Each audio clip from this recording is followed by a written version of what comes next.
सीखने को प्रभावित करने वाले कारक अथवा सीखने की विभिन्न परिस्थितियों का वर्णन करें। सीखने को प्रभावित करने वाले कारकों में आंतरिक तथा बाह्य कारक होते हैं।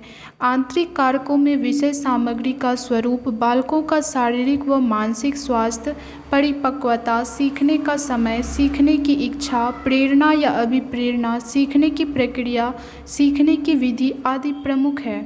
बाह्य कारकों में माता पिता व अभिभावक, परिवार, समाज या समुदाय, विद्यालय, भौगोलिक वातावरण, समवय समूह, जनसंचार, संपूर्ण पारिस्थितिक तंत्र आदि प्रमुख हैं।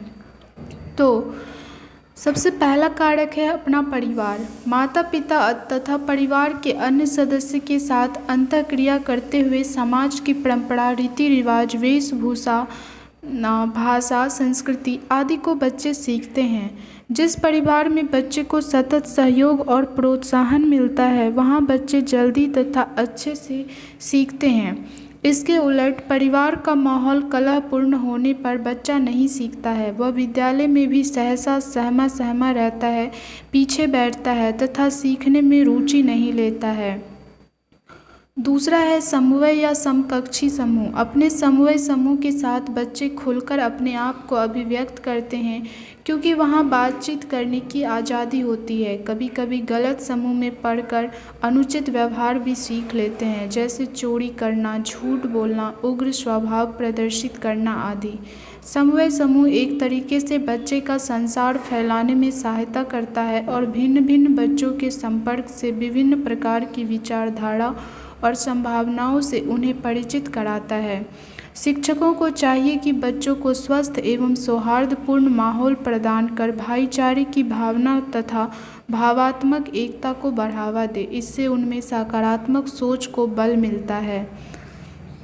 उसके बाद है जनसंचार माध्यम। आज के युग में कई प्रकार के संचार माध्यमों का बोलबाला है, जैसे कि इंटरनेट, मोबाइल फ़ोन इत्यादि। यह संचार माध्यम शिक्षण तथा मनोरंजन दोनों का कार्य करते हैं। अगर इसका सही इस्तेमाल हो तो बच्चे में इससे सृजनशीलता आती है, कहानी कहने की या कहानी गढ़ने अथवा उनमें विषय वस्तु का ज्ञान होता है। परंतु गलत या ज़रूरत से ज़्यादा इस्तेमाल उन्हें नकारात्मकता की ओर ले जाता है। यदि इनका प्रभावशाली तरीके से उपयोग किया जाए तो सृजनशीलता को प्रोत्साहन मिलता है और सीखने में भी यह बच्चों को सहायता करते हैं। परंतु यह विचारणीय है कि आजकल संचार माध्यमों में प्रायः लिंग, जाति, धार्मिक रूढ़िबद्ध धारणाओं, हिंसा और समृद्धि का विकृत दिखावा तथा उपभोक्तावाद को भी प्रदर्शित किया जाता है।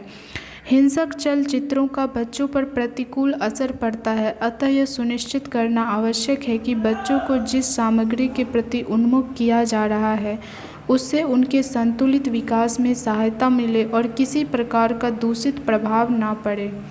उसके बाद आता है समुदाय। समुदाय परिवार के बाद बच्चों के लिए सबसे बड़ी संस्था है, जहाँ बच्चों का संज्ञानात्मक विकास होता है तथा भाषा का भी विकास होता है। समुदाय का अर्थ है पड़ोस में रहने वाले परिवार का समूह या आसपास की विभिन्न संस्थाएं। सामाजिक या वातावरण के दोषपूर्ण होने पर या समाज में विभिन्न प्रकार की असमानता, जैसे आर्थिक, लैंगिक, जातीय, धार्मिक आधारित असमानता तथा सामाजिक कुरीतियाँ आदि होने पर ऐसे माहौल में जीने वाला बच्चा मानसिक तनाव से गुजरता है। इससे सीखने की प्रक्रिया प्रभावित होती है। तो बच्चे के सीखने को प्रभावित करने वाले कारक हैं परिवार, समवय, समकक्षी समूह, जनसंचार माध्यम और समुदाय। ये सभी कारक हैं। और आंतरिक कारक में बच्चों की जो सीखने की इच्छा है वो प्रेरणा, अभिप्रेरणा, सीखने की प्रक्रिया, सीखने की विधि, बच्चों की शारीरिक व मानसिक स्वास्थ्य, परिपक्वता, सीखने का समय, ये सभी आता है। जबकि बाह्य कारकों में माता पिता व अभिभावक, परिवार, समाज या समुदाय, विद्यालय, भौगोलिक वातावरण, समवय समूह, जनसंचार, संपूर्ण पारिस्थितिक तंत्र आदि आ जाते हैं। अब नेक्स्ट क्वेश्चन है, बाल विकास को प्रभावित करने वाले कारकों का वर्णन करें। जो बालक का विकास होता है उसे किस किस तरह से प्रभावित किया जाता है और किन किन तरीक़ों से वे प्रभावित होता है, इसके बारे में हम लोग पढ़ेंगे।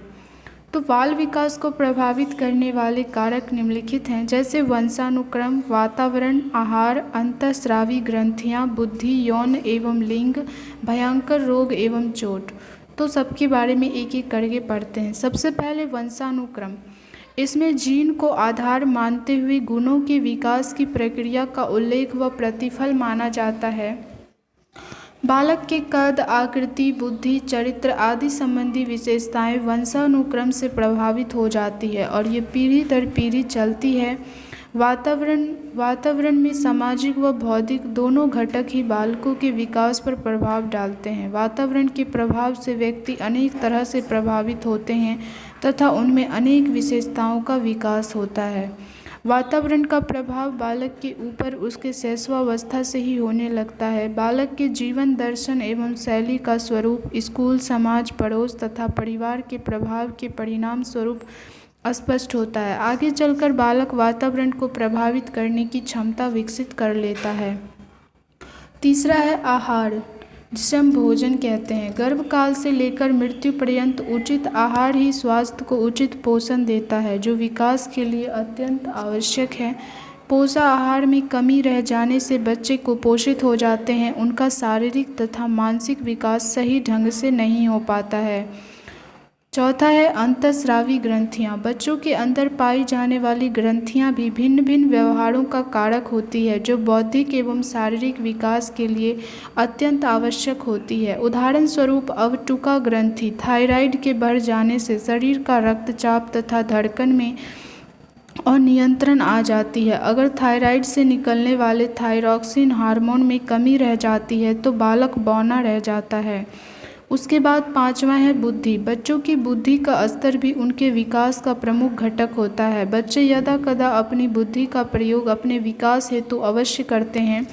मनोवैज्ञानिकों के अनुसार कुशाग्र बुद्धि वाले बालकों का शारीरिक तथा मानसिक विकास मंद बुद्धि वाले बालकों की अपेक्षा तेजी से होता है। कुशाग्र बुद्धि वाले बालक शीघ्र बोलना और चलना सीख लेते हैं। हालांकि अपवाद तो हमें हर जगह मिल ही जाता है। जो बच्चे देरी से बोलना सीखते हैं, एक समय के बाद उन्हें भी कुशाग्र बुद्धि के तौर पर विकसित होते हुए देखा गया है। उसके बाद छठा आ जाता है यौन एवं लिंग। लैंगिक भिन्नता भी विकास को प्रभावित करती है। बाल्यावस्था में जहां लड़कियों की वृद्धि लड़कों की तुलना में कम होती है, वहीं किशोरावस्था में लड़कियां लड़कों की तुलना में अपेक्षाकृत जल्दी वयस्क हो जाती है। बालकों का शरीर जन्म के समय बालिकाओं से बड़ा होता है, लेकिन बाद में बालिकाओं में शारीरिक विकास तेजी से होता है। बालिकाओं में मानसिक एवं यौन परिपक्वता बालकों से पहले होती है। उसके बाद भयंकर रोग एवं चोट। शरीर में ऐसे कई स्थान हैं जहां चोट लगने से मनुष्य बहुत बुरी तरह से प्रभावित होते हैं। मस्तिष्क एक ऐसा ही अंग है जहां चोट लगने विकास में बाधा आ सकती है। कई भयंकर बीमारियां भी हैं जो विकास को प्रभावित करते हैं। लंबे समय तक रहने वाली बीमारियां विकास को प्रभावित करते हैं आदि। तो ये सारे प्रमुख कारक हैं बाल विकास को प्रभावित करने वाले। वंशानुक्रम, वातावरण, आहार, अंतःस्रावी ग्रंथियाँ, बुद्धि, यौन एवं लिंग, भयंकर रोग एवं चोट। उसके बाद नेक्स्ट क्वेश्चन है, विशेष आवश्यकता वाले बच्चे अथवा अधिगम अक्षमता से ग्रसित बच्चों की शिक्षण प्रक्रिया में शिक्षक की क्या भूमिका है। विशेष आवश्यकता वाले बच्चे जैसे विकलांग बच्चे कह सकते हैं या दिव्यांग बच्चे, वो विशेष आवश्यकता वाले बच्चे होते हैं। उनमें जो है अधिगम अक्षमता से ग्रसित बच्चे, यानी जो अधिगम नहीं कर पा रहे हैं, बच्चों की शिक्षण प्रक्रिया में शिक्षक की क्या भूमिका है। तो इस तरह के बच्चों के शिक्षण के लिए शिक्षक की क्या भूमिका होती है, इसे हम लोग को बताना है। तो शिक्षण प्रक्रिया में शिक्षक वह केंद्र है जिसके चारों तरफ सारी शिक्षण प्रक्रिया घूमती है। खासकर जब विशेष आवश्यकता वाले बच्चों के लिए शैक्षणिक रणनीति तय करनी हो तो उनकी जिम्मेदारी काफ़ी बढ़ जाती है। विशेष आवश्यकता वाले बच्चों के शिक्षण में शिक्षक की निम्न भूमिका है। पहला, बच्चों में सकारात्मक सोच का विकास करना। दूसरा, कक्ष गतिविधियों में प्रत्येक बच्चे को भाग लेने के अवसर प्रदान करना। तीसरा, बच्चों को मानवीय विभिन्नताओं को समझना, बच्चों की मानवीय विभिन्नताओं को समझना एवं स्वीकार करना सीखना। सामान्य एवं बाधित बच्चों के बीच मधुर संबंध बनाना, सभी बच्चों में आत्मविश्वास जगाना एवं उन्हें जीवन की चुनौतियों के लिए तैयार करना। उसके बाद छठा है बच्चों को उचित परामर्श देना, बच्चों की विशिष्ट आवश्यकताओं की पूर्ति हेतु प्रयोगात्मक सोपानों की समझ रखना। बाधित बच्चों के प्रभावशाली अधिगम हेतु पाठ्यक्रम का निर्माण करना। शून्य स्वीकृति नीति के तहत प्रत्येक बच्चे का कक्ष में स्वागत करना। शारीरिक रूप से बाधित बच्चों के लिए कक्षा में बैठने की उपयुक्त व्यवस्था करना। उसके बाद बाधित बच्चों को उनके सहपाठियों से मधुर संबंध स्थापित करने में सहायता करना। ये सारी बातें। तो एक जो विशेष आवश्यकता वाले बच्चे हैं और जो अधिगम अक्षमता से ग्रसित बच्चे हैं, उसके शिक्षण प्रक्रिया में शिक्षक की निम्नलिखित भूमिकाएं होती है। शिक्षक को जो है यह आवश्यक है कि शिक्षक बच्चों से सकारात्मक सोच का विकास करना सीखे, कक्ष में गतिविधियों में प्रत्येक बच्चे को भाग लेने के अवसर प्रदान करे, विभिन्न मानवीय विभिन्नताओं को समझे एवं स्वीकार करना सीखे, सामान्य एवं बाधित बच्चों के बीच मधुर संबंध बनाए। तो ये सारी बातें जो है शिक्षक को ध्यान में रखना चाहिए और शिक्षक की भूमिका इन सभी चीज़ों में बच्चों के विशेष आवश्यकता वाले बच्चों के अधिगम में शिक्षण प्रक्रिया में बहुत ही ज़्यादा हो जाती है। तो ये सारी बातें। उसके बाद नेक्स्ट क्वेश्चन आ गया, अब सीखने की योग्यता एवं निर्योग्यता क्या है। सीखने की योग्यता एवं निर्योग्यता क्या है, एक शिक्षक के लिए इसका अध्ययन क्यों आवश्यक है। तो सीखने की योग्यता बर्किंघम के अनुसार, ये बर्किंघम एक मनोवैज्ञानिक है, इनके अनुसार सीखने की योग्यता ही बुद्धि है। किसी व्यक्ति के सीखने की योग्यता उसकी वह योग्यता है जिसके द्वारा वह लगातार प्रयास एवं अनुभव द्वारा अपने को वातावरण से समायोजित करने का प्रयत्न करता है। इस समायोजन के दौरान वह अपने अनुभवों से अधिक लाभ उठाने का प्रयास करता है। जिस व्यक्ति में सीखने की जितनी अधिक शक्ति होती है उतना ही उसके जीवन का विकास होता है। सीखने की प्रक्रिया में व्यक्ति अनेक क्रियाएं एवं उपक्रियाएं करता है। सीखने की योग्यता व्यक्ति को चारों ओर के परिवेश से अनुकूलन करने के काबिल बनाती है। हम विभिन्न प्रकार के कौशलों को अर्जित करने के लिए व्यक्ति में सीखने की योग्यता का होना आवश्यक है। उदाहरण के लिए साइकिल चलाना, लेखन, कार चलाना, हवाई जहाज चलाना, समूह का नेतृत्व करना, दूसरों को प्रोत्साहित करना आदि कौशलों को सीखने के लिए व्यक्ति में विभिन्न प्रकार की सीखने की शारीरिक, संज्ञानात्मक एवं मानसिक योग्यता का होना आवश्यक है। ये सभी योग्यताएं संदेश भेजने, ग्रहण करने और उसे प्रोसेस करने की मस्तिष्क की क्षमता पर निर्भर करती है। जैसे यदि किसी व्यक्ति में मानसिक रूप से योग्यता की कमी है तो उसे पढ़ना लिखना सीखने में कठिनाई होगी। तो ये सारी बातें जो है सीखने की योग्यता के अंतर्गत आ गई। अब सीखने की निर्योग्यता क्या है इसके बारे में। सीखने की अशक्तता या कहें निर्योग्यता या अधिगम अक्षमता एक न्यूरोलॉजिकल यानी तंत्रिका तंत्र से जुड़ी समस्या है जो संदेश भेजने, ग्रहण करने और उसे प्रोसेस करने की मस्तिष्क की क्षमता या योग्यता को प्रभावित करती है।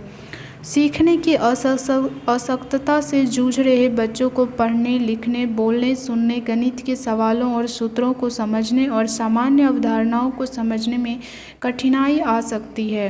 सीखने की अशक्तता में विकारों का एक समूह आता है जैसे डिसलेक्सिया, डिसकैलकुलिया और डिसग्राफिया। प्रत्येक किस्म का विकार दूसरे विकार के साथ मौजूद रह सकता है। यहाँ यह जानना महत्वपूर्ण है कि सीखने की अशक्तताएं शारीरिक या मानसिक बीमारी, आर्थिक हालात या सांस्कृतिक पृष्ठभूमि की वजह से नहीं होती है।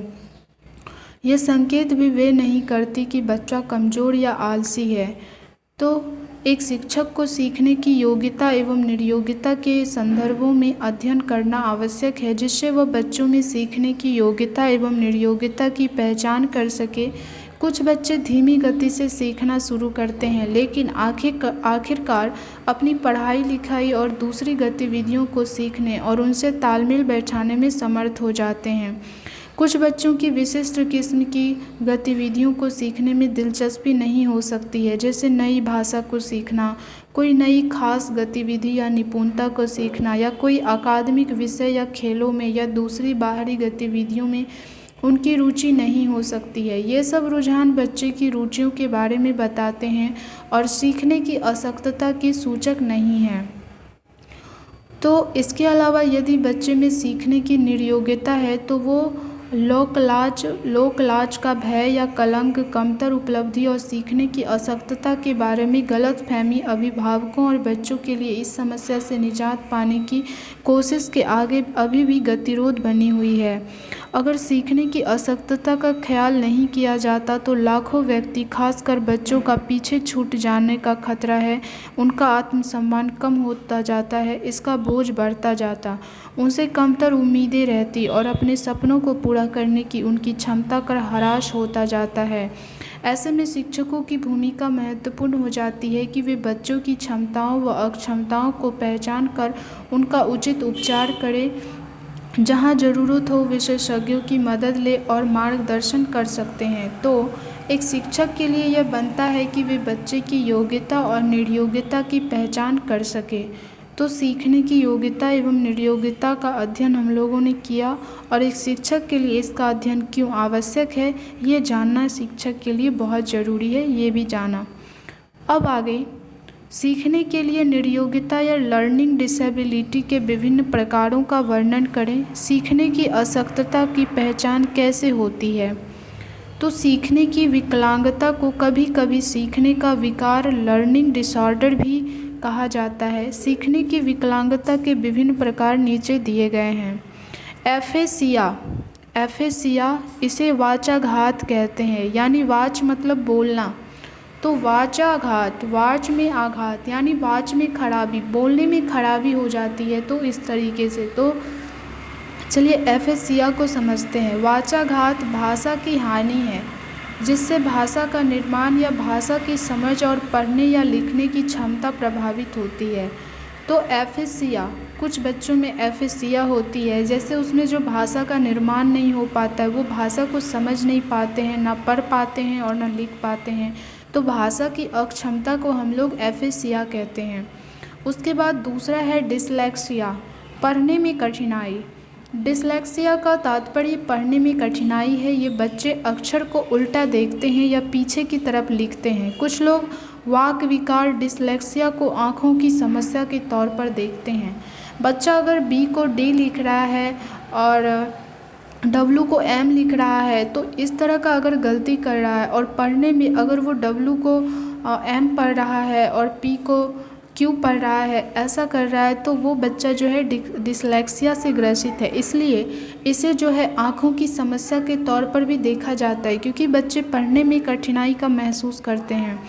उसके बाद तो ये हो गई एफेसिया, डिसलेक्सिया। तीसरा है हाइपरलेक्सिया। हाइपरलेक्सिया एक सिंड्रोम है जिससे एक बच्चे की पढ़ने की असामयिक क्षमता उनकी आयु में जो अपेक्षा की जाती है उससे कहीं अधिक समझने तथा मौखिक भाषा या गहन अशाब्दिक सीखने की विकलांगता के उपयोग करने में महत्वपूर्ण कठिनाई और सामाजिक संबंधों के दौरान महत्वपूर्ण समस्याएं इसकी विशेषताएं हैं। तो ये जो हाइपरलेक्सिया है ये एक सिंड्रोम है जिससे एक बच्चे की पढ़ने की असामयिक क्षमता उनकी आयु में जो अपेक्षा की जाती है उससे कहीं अधिक होती है और समझने तथा मौखिक भाषा या गहन अशाब्दिक सीखने की विकलांगता के उपयोग करने में महत्वपूर्ण कठिनाई और सामाजिक संबंधों के दौरान महत्वपूर्ण समस्याएं इसकी विशेषताएं हैं। तो ये बच्चे मुख्य रूप से ऐसे होते हैं जो पढ़ तो लेते हैं बहुत अच्छे तरीके से, मगर उसे भाषा समझने और मौखिक भाषा बोलने में कठिनाई आती है।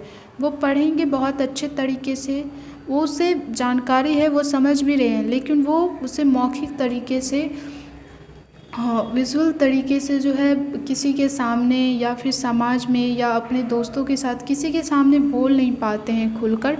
तो इस तरीके से ग्रसित बच्चे को हम लोग हाइपरलेक्सिया कहते हैं।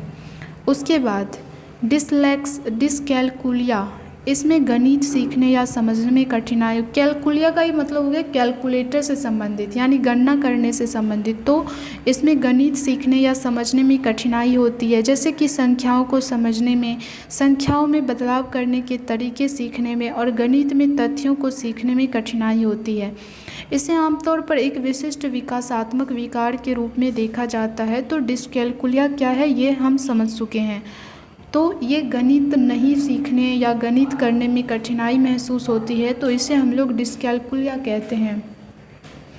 उसके बाद आगे है 5वां नंबर डिस्ग्राफिया। तो डिस्ग्राफिया क्या है? ग्राफ से हम लोग समझ सकते हैं कि लिखना, ग्राफिया मतलब लिखना, लिखने में होने वाली समस्या को डिस्ग्राफिया कहा जाता है। उसके बाद है डिस्पराक्सिया। डिस्पराक्सिया क्या है? डिस्पराक्सिया बच्चे के रोज़मर्रा की शारीरिक कार्यों को करने की व्यापक क्षमता को प्रभावित कर सकती है, जिसमें मोटर कौशल सम्मिलित है।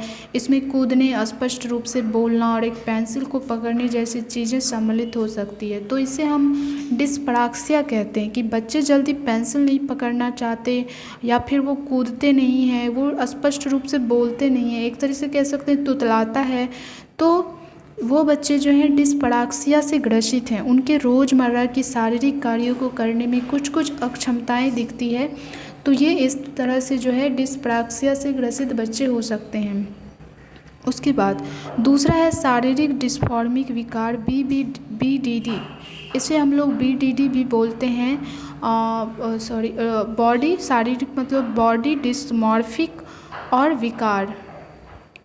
तो शारीरिक डिस्फॉर्मिक विकार BDD, इसमें इसको कभी कभी डायसमोर्फोबिया भी कहते हैं। डायसमोर्फोबिया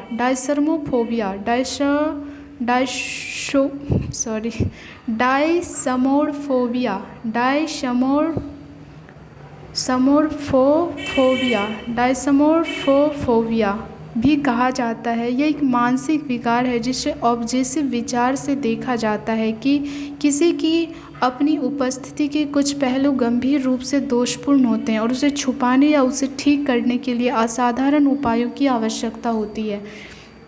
तो कुछ बच्चों में जो है या तो शारीरिक या एक मानसिक विकार होता है जिसे जो है गंभीर रूप से दोषपूर्ण होते हैं ये विकार, और इसे छुपाने या ठीक करने के लिए असाधारण उपायों की आवश्यकता होती है। तो ये एक तरीके से जो है शारीरिक डिस्फॉर्मिक विकार है BDD, इसे भी कहते हैं। और डायसमोर्फोबिया कहते हैं, इसे डायसमोर्फोबिया कहते हैं। तो इसका दूसरा नाम है डायसमोर्फोबिया। उसके बाद दूसरा है ध्यान की कमी सक्रियता विकार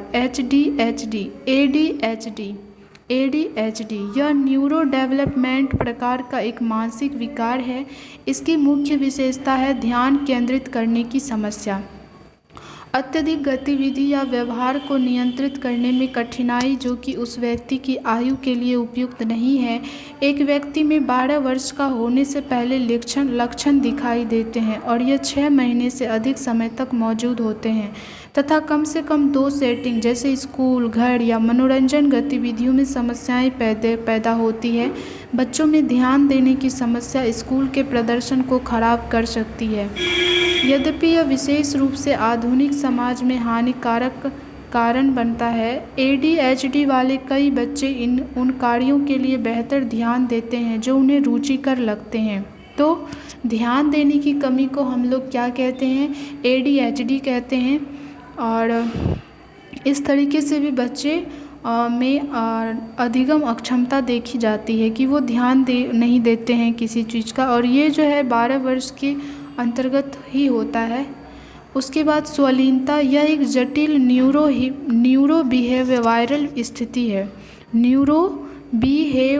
स्थिति है। इसमें कठोर पुनरावृत्त व्यवहार के साथ मिलकर सामाजिक संपर्क और विकासात्मक भाषा और संचार कौशल में हानि सम्मिलित है।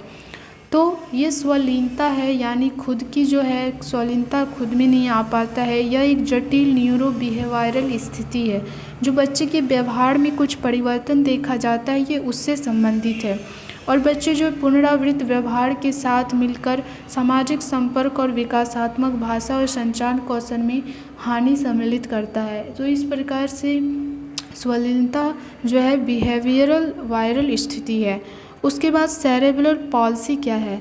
तो कुछ बच्चे सेरेब्रल पॉल्सी से भी ग्रसित हो सकते हैं। इसको एक न्यूरोलॉजिकल डिसऑर्डर माना जाता है जो एक गैर प्रगतिशील मस्तिष्क की चोट या खराबी के कारण होता है और यह बच्चे के मस्तिष्क के विकास के दौरान घटित होती है। सेरेब्रल पॉल्सी मुख्य रूप से शरीर की गतिविधि और मांसपेशी समन्वय को प्रभावित करती है।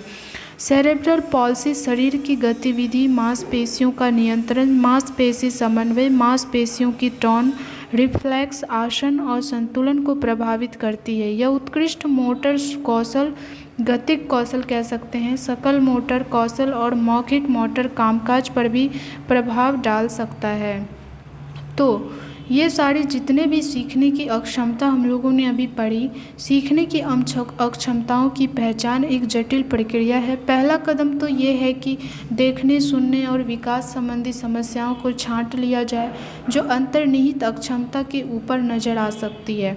इन परीक्षणों को पूरा कर लेने के बाद सीखने की असक्तता की पहचान की जाती है और इसके लिए मनोशैक्षिक आकलनों की मदद ली जाती है। इसमें अकादमिक उपलब्धि की टेस्टिंग और बौद्धिक क्षमता का आकलन शामिल है। तो क्वेश्चन था हम लोगों का, सीखने के लिए निर्योग्यता या लर्निंग डिसेबिलिटी के विभिन्न प्रकारों का वर्णन करें। सीखने की असक्तता की पहचान कैसे होती है? तो सीखने की असक्तता की पहचान दो तरीके से होती है। एक तरीके से क्या आप ऊपर से देख सकते हैं कि बच्चे में क्या कठिनाई हो रही है, जैसे उसे पढ़ने में कठिनाई हो रही है, सुनने में कठिनाई हो रही है, देखने में कठिनाई हो रही है, लिखने में कठिनाई हो रही है, या फिर उसके व्यवहार में कुछ कठिनाई हो रही है, वो शारीरिक या मानसिक तरीके से किस प्रकार का व्यवहार कर रहा है, इसे देख सकते हैं। बाकी अगर और भी कुछ कठिनाई हो रही है, विशिष्ट कठिनाई, अगर विशिष्ट निर्योग्यता की झलक दिखाई पड़ती है तो उसके लिए मनोचिकित्सक या मनोविशेषज्ञ से परामर्श लेना जरूरी है। तो इस तरीके से जो है इसकी पहचान किया जा सकता है। तो लर्निंग डिसेबिलिटी के विभिन्न प्रकार हम लोगों ने पढ़ा। एफएसीआर, डिसलेक्सिया जिसमें जो है पढ़ने में कठिनाई होता है, हाइपरलेक्सिया जिसमें बच्चे की जो पढ़ने की क्षमता तो ज़्यादा होती है मगर वो बोलने और जो है समझने की अक्षमता प्रदर्शित करता है। उसके बाद था जो है डिस्ग्राफिया जिसमें बच्चे ठीक से जो है लिख नहीं पाते हैं, उसे लिखने में कठिनाई होती है। तो ये एक तरीके से लर्निंग डिसेबिलिटी के अंतर्गत आता है। उसके बाद था डिसकैल्कुलिया जो गणित करने में जो समस्याएं आती है उसे हम लोग डिसकैल्कुलिया कहते हैं। डिस्पराक्सिया जो बच्चे रोज़मर्रा के शारीरिक कार्य जैसे कूदने, बोलने या फिर पेंसिल को पकड़ने जैसे चीज़ों से सम्मिलित है। उसके बाद शारीरिक डिस्फॉर्मिक विकार, उसके बाद ध्यान की कमी, सक्रियता विकार, उसके बाद स्वलीनता, सेरेब्रल पॉल्सी जो शरीर में अगर कोई आघात या चोट पहुंचा है तो उसके कारण भी हो सकता है। तो ये सारी बातें। उसके बाद नेक्स्ट क्वेश्चन है, सीखने के एवं सीखने के लिए आकलन क्या है? सीखने का तथा सीखने के लिए आकलन में क्या अंतर है? तो सीखने और सीखने के लिए आकलन, इन दोनों में क्या अंतर है और क्या अंतर संबंध है, इसके बारे में बताना है। तो सीखने का आकलन संपूर्ण अधिगम की प्रक्रिया के पश्चात पूर्व निर्धारित अधिगम उद्देश्य और अपेक्षित अधिगम के परिणामों को ध्यान में रखकर विद्यार्थी के सीखने की निष्पत्ति का परीक्षण करती है। आकलन मुख्यतः लिखित या मौखिक परीक्षा द्वारा संचालित किया जाता है। परीक्षणों में प्राप्त मात्रा या ग्रेड या अंक विद्यार्थी के सीखने का द्योतक होती है। परीक्षण में दिए गए प्रश्नों के निश्चित उत्तर होते हैं जो शिक्षकों द्वारा निर्धारित किए जाते हैं। यदि विद्यार्थी इन प्रश्नों का सही उत्तर देता है या शिक्षकों के व्याख्यान या अनुदेशन के अनुरूप उत्तर देता है तो यह माना जाता है कि विद्यार्थी ने विषय वस्तु या पाठ संपूर्ण रूप से अर्जित कर लिया है। सीखने का आकलन विद्यार्थियों के किसी विषय संबंधी अधिगम का संपूर्ण पाठ्यक्रम को समाप्त हो जाने के बाद सत्र के अंत में परीक्षा या कई इकाइयों के समाप्त हो जाने के बाद तिमाही या छमाही लिखित या मौखिक परीक्षा के रूप में आकलन करती है। सीखने के लिए आकलन एवं मूल्यांकन के निर्माणवादी, रचनात्मक एवं निदानात्मक प्रकृति की ओर संकेत करता है। इसके अंतर्गत विद्यार्थी की अधिगम उपलब्धि के साथ साथ उसके सीखने की प्रक्रिया पर विशेष ध्यान दिया जाता है। यह बताता है कि विद्यार्थी क्या सीखता है, कितना सीखता है और तथा कैसे सीखता है, उसके सीखने का तरीका या शैली क्या है, सीखने की प्रक्रिया में वह किन विशिष्ट क्षमताओं तथा ज्ञान के स्रोतों का उपयोग में लाता है, उसके विचार तथा स्पष्टीकरण में कितनी नवीनता और मौलिकता है। इससे यह भी पता चलता है कि विद्यार्थी यदि सीख नहीं पाता है तो क्यों नहीं सीख पाता है, शिक्षण अधिगम प्रक्रिया में क्या सुधार किया जाए जिससे कक्षा का प्रत्येक विद्यार्थी सीख सके आदि। सीखने के लिए आकलन कक्षा में सीखने सिखाने की प्रक्रिया के दौरान पहले और बाद में भी संचालित होता है। तो इस तरीके से जो है सीखने के लिए आकलन बहुत ही आवश्यक है। इससे यह पता चलता है कि बच्चों ने कितना सीखा है, बच्चे किस तरीके से सीख रहे हैं और बच्चे सीखने में क्या क्या चीज़ों की, क्या क्या शैलियों की इस्तेमाल कर रहे हैं, किन किन शैली के द्वारा बच्चे सीख रहे हैं, उसके सीखने का तरीका या शैली क्या है। इसके अंतर्गत हम लोग स्पष्ट कर सकते हैं कि बच्चों ने इतना, आकलन के द्वारा हम समझ सकते हैं कि बच्चों ने इतना अंक प्राप्त किया, इतना सीखा, इतना जाना, इस तरीके से। तो सीखने के लिए आकलन एवं सीखने के लिए आकलन में ये सारी प्रमुख अंतर हैं।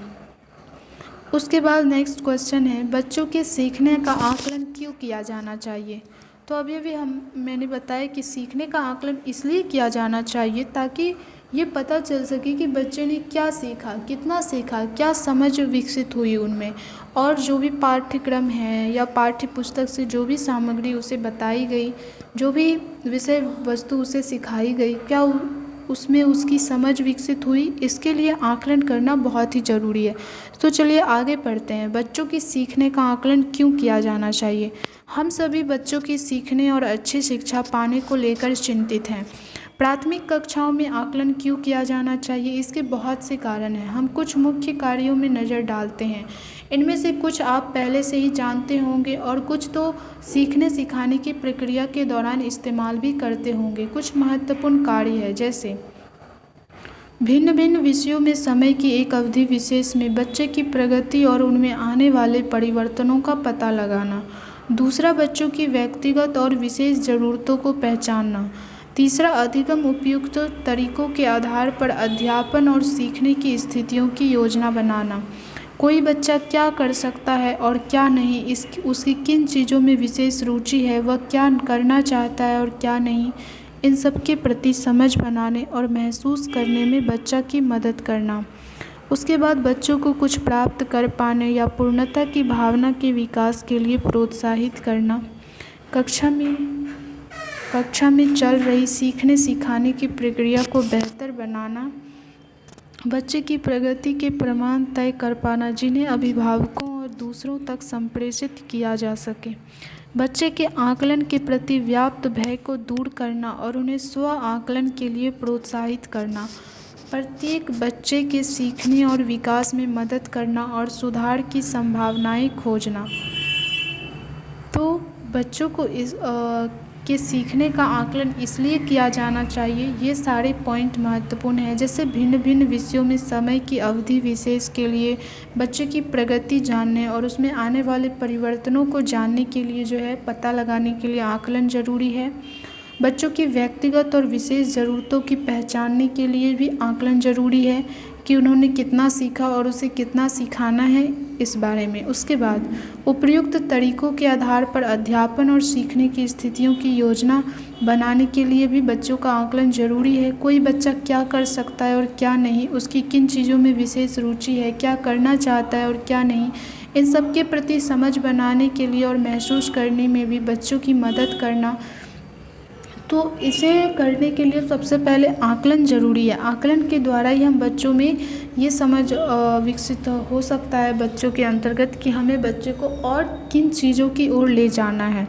उसके बाद बच्चों को कुछ प्राप्त कर पाने या पूर्णता की भावना की विकास के लिए प्रोत्साहित करना। बच्चों कक्षा में चल रही सीखने सिखाने की प्रक्रिया को बेहतर बनाने के लिए भी आकलन ज़रूरी है। उसके बाद बच्चे की प्रगति के प्रमाण तय कर पाना जिन्हें अभिभावकों और दूसरों तक संप्रेषित किया जा सके। मान चलिए अगर शिक्षक जानता ही नहीं कि बच्चा ने कितना ग्रेड लाया या बच्चे कितना तेज हैं, क्या पढ़ते हैं, क्या लिखते हैं, तो वो अभिभावक को क्या जवाब देंगे। या फिर वो उसके बारे में अपने विद्यालय के फर्स्ट ग्रेड वाले बच्चे या जो ज़्यादा मतलब विशिष्ट योग्यता वाले बच्चे हैं उनकी पहचान कैसे कर पाएंगे। तो इसके लिए आकलन बहुत ज़रूरी है। उसके बाद प्रत्येक बच्चे के सीखने और विकास में मदद करना और सुधार की संभावनाएं खोजने के लिए भी बच्चों का आकलन बहुत ज़रूरी है। तो बच्चों का आकलन, सीखने का आकलन क्यों किया जाना चाहिए, तो इसी कारण से सीखने का आकलन किया जाना चाहिए। ये सारी बातें हम पढ़ चुके हैं। उसके बाद नेक्स्ट क्वेश्चन है, बच्चों के सीखने का एवं सीखने के लिए आकलन किस प्रकार करेंगे। नेक्स्ट पार्ट में पढ़ेंगे बच्चों के सीखने का एवं सीखने के लिए आकलन किस प्रकार करेंगे।